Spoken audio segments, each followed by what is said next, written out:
Now, ladies and gentlemen, it's time for a classic. It was only a matter of time before this video was released. We have winner Olympic Imperialism, last country standing wins. Now, I think we're all well aware of how NHL Imperialism works, so it's going to be the exact same rules for winner Olympic Imperialism. But I will address one thing because I already know there's going to be comments about it. Where is Russia? Because obviously, if there weren't things going on in the world, Russia would be involved in the Winter Olympics. However, they're not. So I'm just using countries that are involved in the Winter Olympics for hockey. There will be a video releasing fairly soon after this one that is going to involve all the countries in the world, so be on the lookout for that one. But I think I've done enough talking. It's time for us to dive into Winter Olympic Imperialism. Now, we have 12 different countries that can be the first team to attack, but which team is going to be the first? Well, that's going to be Team Canada, of course, the #1 team. So we know that Team Canada is going to be our first attacking country, but now we have to spin the arrow to figure out which direction they're going to be heading, and it looks like they're going to be heading northeast to start us off. And honestly, you can't make this up because this is the perfect first matchup. We can't ask for a first matchup better than this. We have Team Canada taking on Team Latvia. Now, although the Canadians are heavy favorites in this matchup, we know what Latvia has been able to do against Team Canada in the past 2 World Juniors,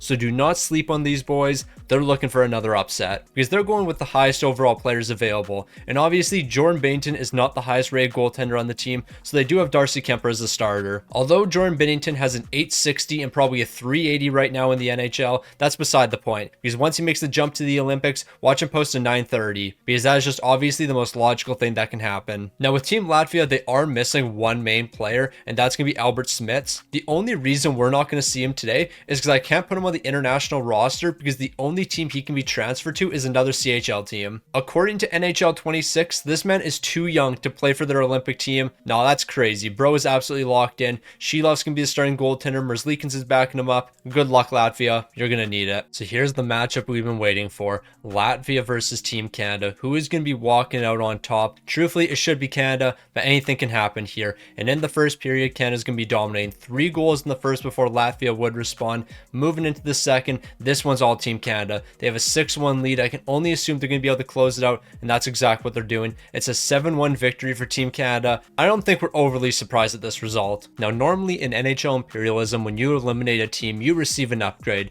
But for today, we're not doing that because it doesn't really make sense for me to add a Latvia player to Team Canada. Like, that just doesn't make sense in the slightest. Not only would it not upgrade the team, but that logic also just doesn't make any sense. So yeah, Team Canada is going to be taking down Latvia, and our first matchup's in the books. So with our first elimination in the books, it's time for us to move on to our next matchup, and it looks like the attacking team is going to be Team Germany. Now, Germany better be careful because if they head directly south, that means they're going to enter some Team Canada territory, and it looks like that's exactly what's happening. Germany, you have Canada to deal with. So in our very first matchup, we witnessed Team Canada. Now Germany's going to be taking them on. The Canadians are going to be in back-to-back matchups, but I don't think they're too worried. But before we go ahead and take a look at the Germany roster and move on to our next matchup, are you still part of the 56% people that haven't subscribed to the channel? You've had more than enough time to subscribe to the channel by now. You're watching the video because you clearly enjoy the content, so you might as well be subscribed to the channel while you enjoy the content. It just makes for a better viewing experience. Now, Team Germany might not have the same depth that Team Canada has. However, they do have Leon Draisaitl, and they have JJ Peterka, and they have Tim Stützle, so you can't sleep on these boys.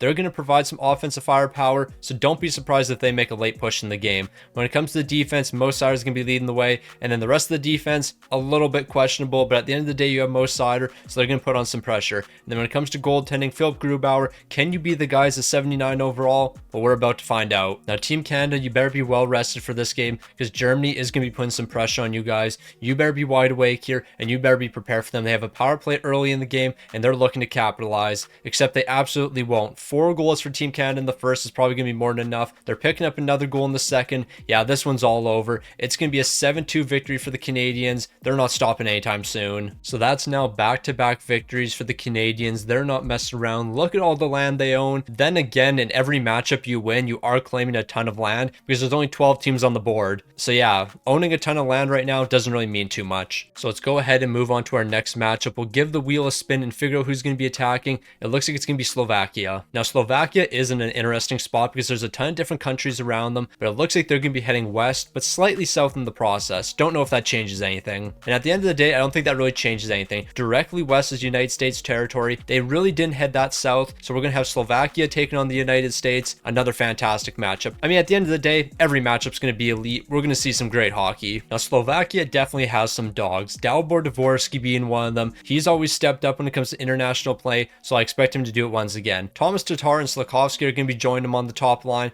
but outside of that, the bottom nine is not looking the greatest in the world. When it comes to the defense, Martin Feravari, Chernak, and Nemec, you can definitely work with that. However, the main weak point for this team is definitely in between the pipes. You're rocking a 74 overall. No disrespect to Bro, but I'm not too familiar with this game. And before everyone calls me a casual, and this is just some very known player that I'm not aware of. Now moving over to Team USA, this is what we're looking at. Jack Eichel, Matthew Tkachuk, Kyle Connor, Matt Boldy, Jack Hughes, Clayton Keller. A really strong team right here. I'm not 100% sure if Jack Hughes is actually playing in the Olympics. I know he was hurt, but I haven't heard of a replacement for him, so I'm just under the assumption that he's still going. When taking a look at the defense, that's looking really strong here. Charlie McAvoy, you're another guy who I'm not 100% sure if you're playing. I know you took a wicked hit the other game, so I'm not sure if you're out with a concussion or not, but since I haven't heard anything, I'm just going to assume he's going to be playing, so he's going to be in the lineup for Team USA. And then when it comes to goaltending, Connor Hellebuyck and Jake Ottinger, you have two great options you can rock with. Now Team USA, I would like to say you're the heavy favorite in this matchup, but at the end of the day, anything can happen. But Matthews is going to be picking up 2 goals in the first period.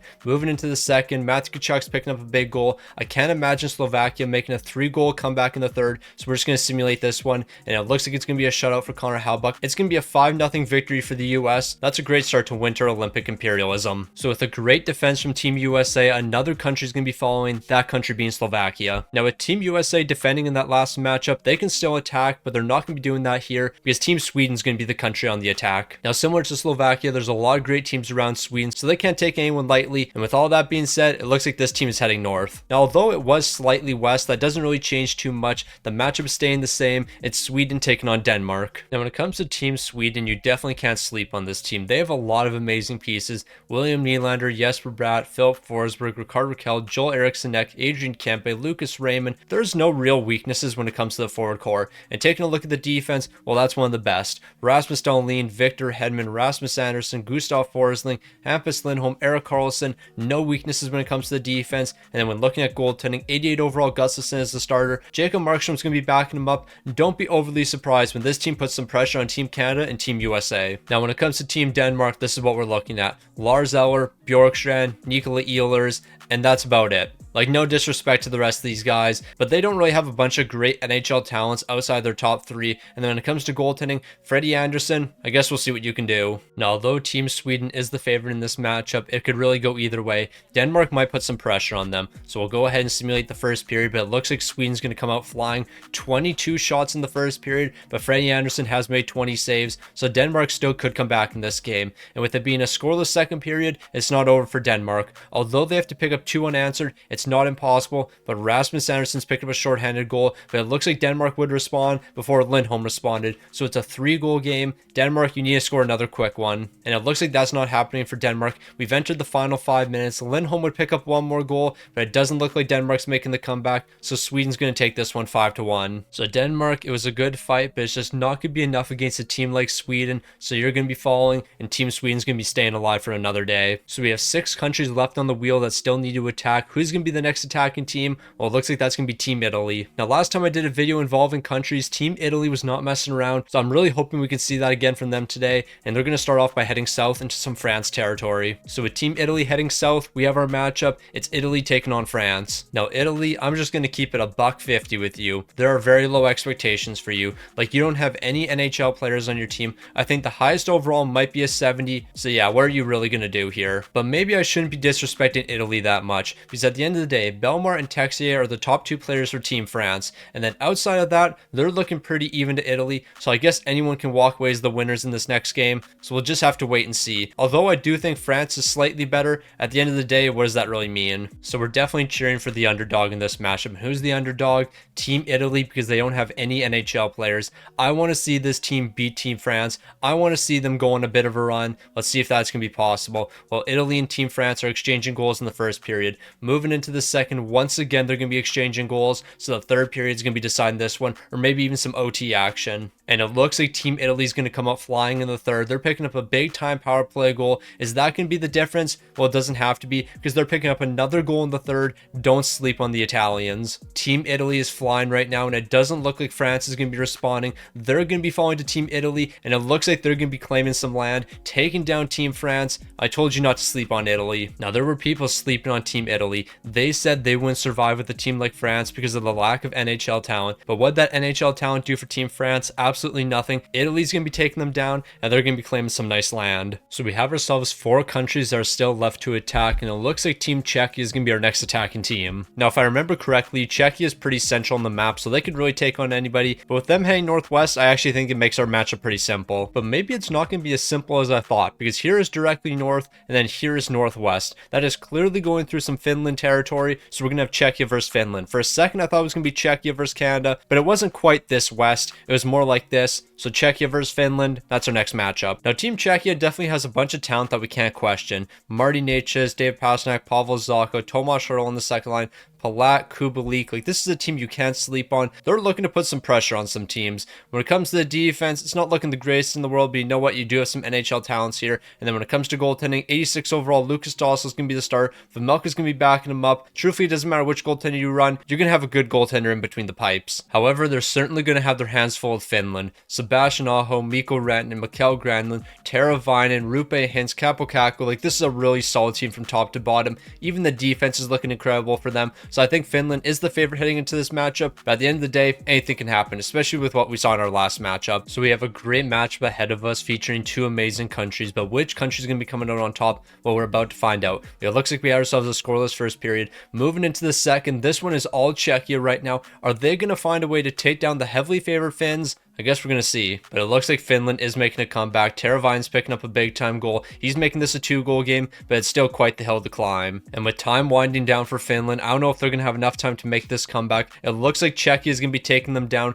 Rako Goose would pick up an empty netter, and Kaapo Kakko would score with 5 seconds left, but who cares? Czechia is taking down Finland. So although I thought Finland would be the favorite in this matchup, I guess it doesn't matter. Czechia is going to be taking them down. They're going to be claiming some land, and now we're down to our final 6 countries. So with Finland unable to attack, we don't have to worry about them on the wheel anymore. The United States can be our next attacking team. We need to see US versus Italy. We just need that matchup. Like, some of you guys might not remember what happened in World Imperialism, but you certainly can't sleep on Italy, and here we go. It's US versus Italy, a matchup that we need to see. Like, this is a David versus Goliath type battle right here. Italy taking on the US. Last time these two teams faced off in an Imperialism video, Italy put a lot of pressure on the US. This time, however, Italy's looking to bounce back. So this is the matchup we've been waiting for. This is more important than Team USA versus Team Canada. It's Team USA versus Italy. Who is going to come out on top in this matchup? Well, it looks like the US has picked up the first 2 goals, but that doesn't mean anything. Moving into the second period, Italy still hasn't scored, but there's lots of time for them to respond. I'm not going to count them out quite yet. Okay, maybe I'm going to count them out now. It's 4-0,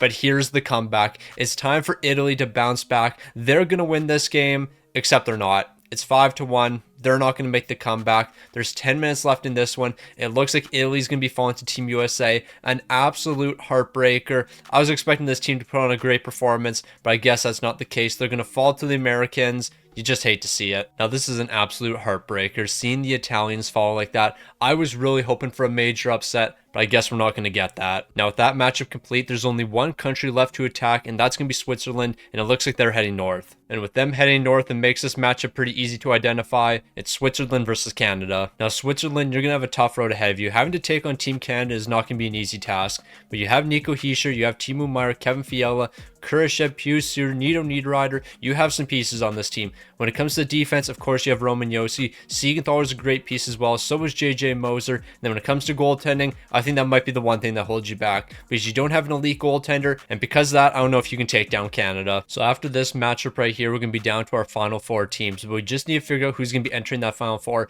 Is it going to be Switzerland or is it going to be Canada? Well, we're about to find out. In the first period, this game's a lot closer than it probably should be, as this one's tied after the first. Moving into the second, it looks like Switzerland has the lead. Are they going to be taking down Team Canada? Well, all they have to do is hold them off for 20 more minutes, and they're going to be taking Canada down. Now, Team Canada, what are you doing? You need to find the back of the net. What are you doing? There is 5 minutes left. Tom Wilson might be the hero in this one. There is no way Tom Wilson is stepping up to be the hero. This game's all tied up, and we're off to overtime.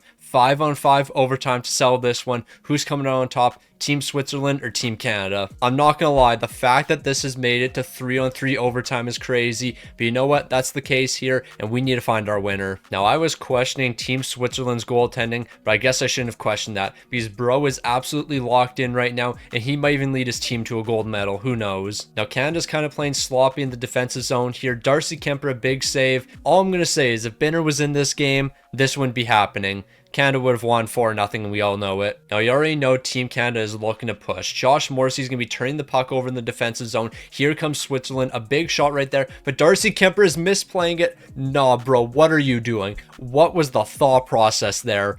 Nah, Switzerland almost ended this game. So it's an offensive zone draw for the Canadians. Crosby's winning it back to Taves. Taves over to Parenko. A big shot, but his shot's going to be blocked. I don't know why Parenko's shooting. He hasn't scored a goal with the St. Louis Blues all season. Is he going to start scoring now? Who knows? Now, Canada's actually had a lot of trouble getting anything going in the offensive zone. Sidney Crosby's going to tee one up, but that's a big time save from the Swiss goaltender. Ginoni is locked in right now. Also, I don't really know why I emphasized the G so much in his name. I don't know why I said Ginoni. It's Ginoni. But yeah, we're calling him Ginoni because he's a G. So it's an offensive zone draw for Canada. The Macklin Celebrini winning. Taves a big time shot, but Gioni is continuing to be a G. He's making every save possible. So Canada's looking to continue that pressure. Mark Stone's now flying up the ice. Celebrini got the puck. He's going to tee one up. Gioni's going to be making the big time save. And now Switzerland's looking to go the other way. They're going to try to center it up, but Macklin Celebrini going to be intercepting that one. A great opportunity. Mark Stone, a chance to end this one. And that's exactly what he's doing. Mark Stone is going to find the wide open net.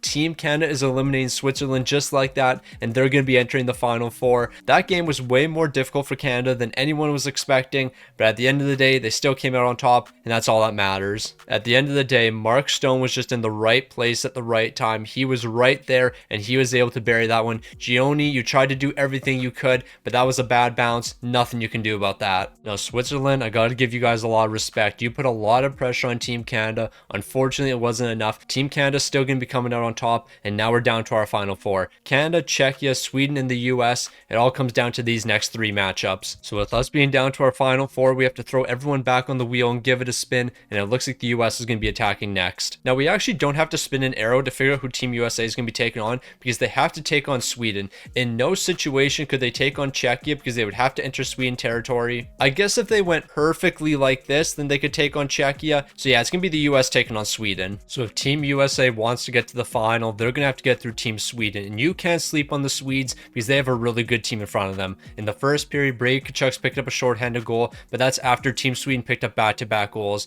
Moving into the second, Jesper Bratt would pick up another, but it looks like USA is going to be responding. Austin Matthews, another shorthanded goal. Now, if Team Sweden wasn't allowing these shorthanded goals, they would have won this game easily by now. But you know what? They still might win it because Philip Forsberg is picking up a power play goal. That's a huge goal for him. They have a 1-goal lead entering the second half of the third period. Team USA might be falling. And you know what? I think that's going to be the case because the Benajad's picking up another power play goal. Team USA has taken way too many penalties in this game, and that's what's going to cost them. Team Sweden is taking down Team USA unless USA responded in the last 50 seconds, but that's not the case. The Americans are going to be falling to Sweden, and we're now down to our final three countries. Now, I told you guys, you can't sleep on Team Sweden. They're an amazing country that has a ton of amazing NHL players. They're going to step up when the lights are the brightest, and that's exactly what they did. So we're down to our final three teams, and one team is going to be guaranteed the final, depending on what this next matchup looks like. Czechia is going to be involved, but either Team Canada or Team Sweden is going to be moving on to the final, whichever team's not going to be in this next matchup. So this might be the most important arrow spin of the video. Where is it going to be sending us? It looks like it's going to be sending us south, but slightly east. But at the end of the day, whether it's slightly east, slightly west, west, or even northwest, it doesn't change the matchup. We have Czechia versus Canada. So Sweden's already been guaranteed the final, but who are they taking on? Well, we don't know yet, and we'll know after this matchup. In the first period, it looks like Kyle McCarr is going to be picking up the lone goal. Moving into the second, Team Canada is going to keep on picking up goals, but Czechia could still make the comeback, so we have to stimulate a bit of the third. Because at the end of the day, there's still lots of time for Czechia, but maybe not. 2 more Canada goals is going to give them a 5-0 lead. They're going to find a way to take down Czechia. Foxa would pick up a power play goal, but it doesn't really change anything. Our final is set. Team Canada taking on Team Sweden. So the matchup is set. Team Canada taking on Team Sweden. Winter Olympic Imperialism is almost done. We have one more matchup to go through, but we should figure out who's going to be the home team. So we have ourselves one last wheel spin to figure out who's going to be attacking. It looks like it's going to be Team Canada, so that means Team Sweden's going to be at home. I mean, at the end of the day, technically nobody's at home because they're in Italy at the end of the day. Italy was technically the only home team, but you get the point. So it all comes down to this, our final matchup in Winter Olympic Imperialism. Who is going to be coming out as the champs? Well, we're about to find out. Mika Zibanejad's going to be picking up the first goal in the first period. He was able to score a minute into the game. Moving into the second, Colton Parenko just scored a goal. No, I never thought I'd see the day. Colton Parenko is picking up a goal. Team Canada, you better win if Colton Parenko was scoring for you. This man has played 50-some games with the St. Louis Blues this season, and he has yet to score a goal with us. Last season, he had a career high in goals. Now he hasn't scored. Brad Marchand, a huge power play goal with just minutes left in the game. Sweden's going to have to respond pretty quick, but I'm not sure if they're going to be able to. Time is winding down for Sweden, and Tom Wilson's picking up an insurance goal. Or maybe not. It might not be done yet, but it looks like it is. Tom Wilson's goal in the final minutes can be the difference maker. Jesper Bratt would pick up a late goal, but it's not enough. Team Canada is coming out on top, taking down Sweden, and they're going to be our winners of Winter Olympic Imperialism. So I think we can all agree on one thing. After watching Winter Olympic Imperialism together, anything's possible. Team Sweden put a lot of pressure on Team Canada in that final. They were able to take down Team USA. Even Czechia put a lot of pressure on Team Canada. Team Canada needed an overtime goal to take down that team. Anything is possible. At the end of the day, it's single elimination. We've seen Team Canada's World Junior team lose to Latvia. At the end of the day, anything is possible. Even if there's favorites and underdogs, it's a one-game series. One game decides everything. Anything can happen. And in this situation, we have Team Canada coming out on top. Is this going to replicate what happens during the Winter Olympics? Only if Binner's in between the pipes. If Binner's in between the pipes, then Canada's going to be looking good.